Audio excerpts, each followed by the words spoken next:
سورہ ملک کے اور بھی بہت سے نام ہیں۔ اس کو سورۃ الواقعہ اور منجیہ بھی کہا جاتا ہے کیونکہ یہ عذاب قبر سے بچاتی ہے اور نجات دیتی۔ سیدنا عبداللہ ابن عباس مفسر قرآن رضی اللہ تعالی عنہما اس سورت کو مجادلہ کہا کرتے تھے کیونکہ یہ سورت قبر میں میت کی طرف سے بحث اور جدال کرتی۔ ترتیب نزولی کے اعتبار سے اس سورت کا نمبر 76 ہے 76، اور ترتیب مصحف کے اعتبار سے اس سورت کا نمبر 67 یعنی 67 ہے۔ یہ سورۃ المؤمنون کے بعد اور سورۃ الحاقہ سے پہلے نازل ہوئی۔ اس سورت کا نام مشہور نام سورہ ملک ہے، اور یہ سورہ ملک کی پہلی آیت کے نام سے ہی نام رکھا گیا ہے۔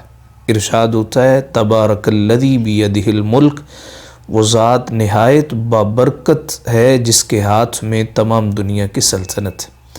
بعض لوگ یہ سوال کرتے ہیں کہ کیا سورہ ملک پڑھنے کا دنیا اور آخرت میں فائدہ ہے؟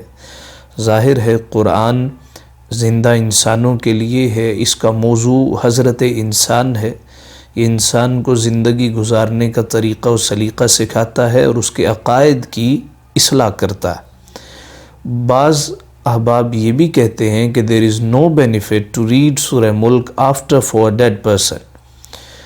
تو ہم ان کی خدمت میں چند اتھینٹک احادیث، صحیح احادیث گوش گزار کرتے ہیں تاکہ یہ بات واضح ہو جائے کہ سورہ ملک کسی شخص کی وفات کے بعد پڑھی جائے تب بھی فائدہ دیتی ہے، زندہ شخص پڑھے تب بھی یہ سورت فائدہ دیتی ہے۔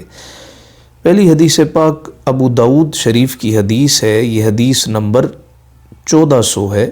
حضرت ابو ہریرہ رضی اللہ تعالی عنہ راوی ہیں، بیان کرتے ہیں کہ نبی کریم صلی اللہ علیہ وآلہ وسلم نے فرمایا قرآن کی ایک سورت میں 30 آیتیں ہیں، وہ جس شخص کی بھی شفاعت کریں گی اس کی مغفرت کر دی جائے گی، اور وہ سورت تبارک الذی بیدہ الملک ہے۔ ایک اور حدیث پاک جس کو المعجم الاوسط میں نقل کیا گیا ہے، حدیث کا نمبر ہے 3667 3667۔ اس کے راوی ہیں حضرت انس بن مالک رضی اللہ تعالی عنہ۔ کہتے ہیں کہ قرآن مجید کی ایک سورت ہے جس میں 30 آیتیں ہیں، وہ اپنے پڑھنے والے کی طرف سے جھگڑا کرے گی حتیٰ کہ اس کو جنت میں داخل کر دے گی۔ وہ سورت سورہ تبارک ہے یعنی سورہ ملک ہے۔ ایک اور روایت ملاحظہ کی سنن ترمذی کی روایت ہے، حدیث کا نمبر ہے 2890 2890۔ حضرت ابن عباس رضی اللہ تعالیٰ عنہما بیان کرتے ہیں کہ ایک شخص نے لا علمی میں ایک قبر پر خیمہ لگا دیا ہے۔ He didn't know that this is a grave۔ اسے نہیں معلوم تھا یہ قبر ہے، اس نے اوپر ایک کیمپ لگا لیا، خیمہ لگا لیا، اس میں ایک انسان سورہ ملک پڑھ رہا تھا حتیٰ کہ اس نے ختم کر لیا۔ پھر وہ نبی کریم صلی اللہ علیہ وسلم کے پاس گیا اور آپ کو اس کی خبر دی۔ آپ نے فرمایا یہ سورۃ المانعہ ہے، یہ سورۃ المنجیہ ہے، یعنی یہ عذاب کو روکنے والی ہے، نجات والی ہے، یہ عذاب قبر سے نجات دیتی۔ حضرت ابن عباس راوی ہیں کہ حضور علیہ السلام نے فرمایا مجھے پسند ہے یہ سورت یعنی سورہ ملک ہر مومن کے دل میں ہو۔ یہ المستدرک کی روایت۔ اچھا، اب ڈائریکٹ وہ اعتراض جو کیا جاتا ہے کہ مرنے کے بعد کسی کی طرف سے اگر کوئی پڑھے تو کیا اس کو وہ فائدہ دیا جائے گا؟ یہ حدیث پاک شعب الایمان کی ہے، حدیث کا نمبر ہے 2509 2509۔ حضرت عبداللہ ابن مسعود فقیہ امت رضی اللہ تعالی عنہ نے فرمایا سورہ ملک پڑھنے والے کی قبر میں ایک شخص داخل ہوگا اور اس کے پیروں کی جانب سے آئے گا تو اس کے پیر کہیں گے تمہیں میری طرف سے آنے کا کوئی حق نہیں ہے، یہ شخص میرے پاس سورہ ملک پڑھا کرتا تھا۔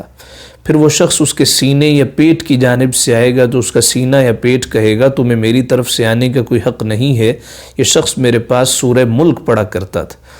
پھر وہ شخص اس کے سر کی طرف سے آئے گا تو اس کا سر کہے گا تمہیں میری طرف سے آنے کا کوئی حق نہیں ہے، کیونکہ یہ شخص میرے پاس سورہ ملک پڑھا کرتا تھا۔ تو یہ سورت عذاب قبر کو دور کرنے والی۔ حضرت جابر رضی اللہ تعالیٰ عنہ بیان کرتے ہیں کہ حضور علیہ السلام جب تک سورہ الف لام میم تنزیل السجدہ اور تبارک الذی کی تلاوت نہیں کرتے تھے آپ سویا نہ کرتے تھے۔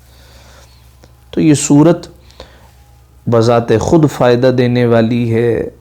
یہ سورت جو شخص اس کی تلاوت کرے یا کوئی شخص پڑھ کے ایصال ثواب کر دے۔ اب اگر کوئی کہے کہ بھئی اگر کوئی شخص ایصال ثواب کرے تو فائدہ نہیں ہے، یہ اس کی خام خیالی ہے، حدیث پاک میں وضاحت ہے کہ حضور علیہ السلام کی خدمت میں حضرت سعد حاضر ہوئے، یا رسول اللہ میری والدہ دنیا سے چلی گئی ہیں تو میں ان کی طرف سے کچھ صدقہ کروں۔ آپ نے فرمایا ضرورت پانی کے کنویں کی ہے، انہوں نے پانی کا کنواں کھدوا دیا۔ آپ نے فرمایا ھذا بئر ام سعد، یہ سعد کی والدہ کا کنواں ہے، جب تک لوگ اس میں سے پانی بھرتے رہیں گے اللہ تعالیٰ اس کی والدہ کو ثواب عطا کرتا رہے گا۔ تو اگر پانی کا کنواں کھدوا دیا جائے اس کا ثواب مرنے والے کو ملتا ہے، تو قرآن جو کہ سب سے افضل کلام ہے، اللہ کی صفت ہے، وہ اگر پڑھ کے کسی کو ایصال ثواب کیے جائے تو بدرجہ اتم پہنچتا ہے۔ لہٰذا میری تمام خواتین و حضرات سے گزارش ہے کہ لوگوں کو قرآن پڑھنے سے نہ روکیں۔